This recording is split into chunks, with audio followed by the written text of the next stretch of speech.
भगवान का नाम लेना है, भगदड़ नहीं मचानी।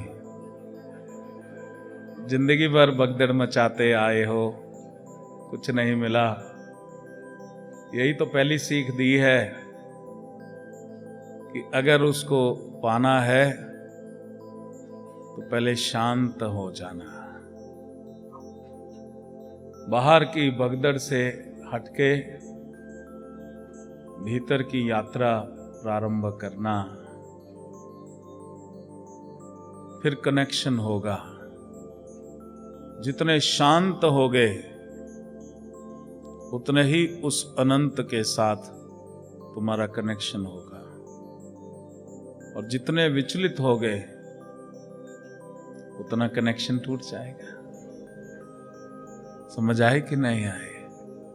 शिव योगी उस ज्ञान को प्राप्त करे, उस परमात्मा को हमेशा वो याद रखे, उस परमपिता परमेश्वर को हमेशा याद रखे। शांत होना सीखो। जो मांगना है, पहली शर्त है भावना शुद्ध। भावना कैसी होनी चाहिए? शुद्ध भावना होनी चाहिए। भावना अशुद्ध हुई तो उससे कनेक्शन नहीं होगा। अशुद्ध भावना वाले का कनेक्शन नीचे होता है, असुरों से होता है।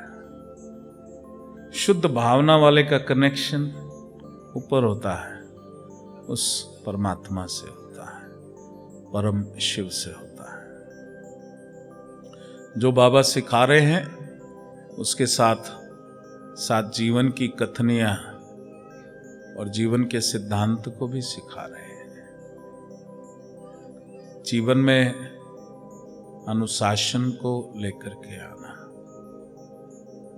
अनुशासन, नियम, ये जरूरी है। क्योंकि एनर्जी को एक दिशा में अगर डायरेक्ट करोगे तो ही उसकी कृपा आएगी। उस एनर्जी को कभी ऊपर की ओर, कभी नीचे की ओर, फिर कभी ऊपर की ओर, कभी नीचे की ओर, तो कभी नहीं पहुंच सकते। समझो एक कदम तुम आगे बढ़ाते हो, 2 कदम, फिर 1 कदम रोक देते हो,